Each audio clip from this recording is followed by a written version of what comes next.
Iginiit ni Pangulong Ferdinand R. Marcos Jr. na sisikapin niyang maisabatas ang panukalang 2025 national budget bago ang pagdiriwang ng Kapaskuhan. Ayon sa Pangulo, pinag-aaralan niyang mabuti ang pondo ng ilang ahensya ng pamahalaan. Yan ang ulat ni Clazel Pardilla. Tiniyak ni Pangulong Ferdinand R. Marcos Jr. ang napapanahong pag-aproba sa pambansang pondo ng Pilipinas para sa taong 2025.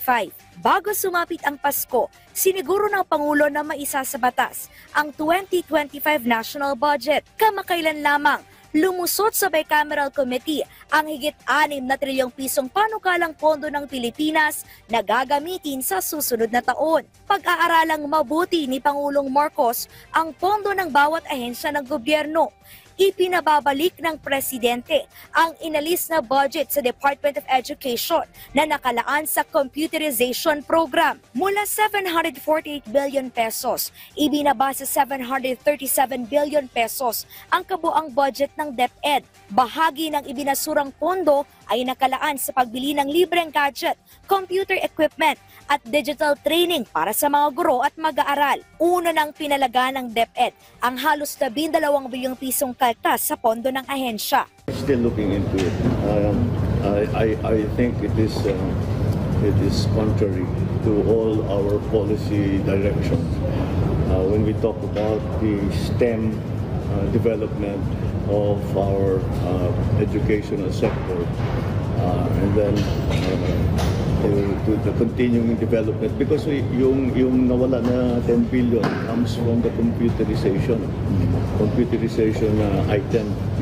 So we're working on it to make sure that we will restore it. Dinipensa naman ni Pangulong Marcos ang pondong tinanggal mula sa Philippine Health Insurance Corporation. Binaklas ng BICAM ang higit 70 bilyong pisong hinihinging subsidiya ng PhilHealth. Papalo pa kasi sa higit kumulang 600 bilyong piso ang nakaimbak na pondo ng ahensya na dapat anyang gamitin sa paghatid ng maayos na serbisyong medikal sa mga Pilipino. Ang lumabas out of the BICAM were just the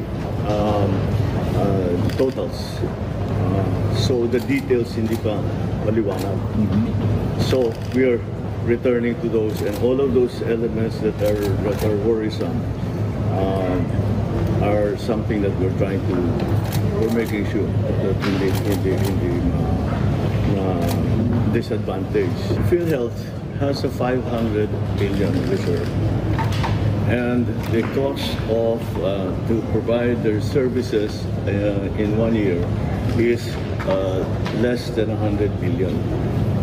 So their budget actually for expenditures in the 260 billion is 100 plus billion. Hindi nagamit yun ng ilang taon. In other words, the PhilHealth has sufficient budget to do all of the things that they want to do. Pag-aaralan ding mabuti ang panukalang pondo sa Department of Public Works and Highways. Lumobo sa higit 1 trilyong piso ang pondo sa mga proyektong infrastruktura mula sa dating 900 bilyong piso lamang. Infrastructure is really important, and don't forget, flood control became such a big part of the work of the Department of Public Works. They have to build things that we never had to build before.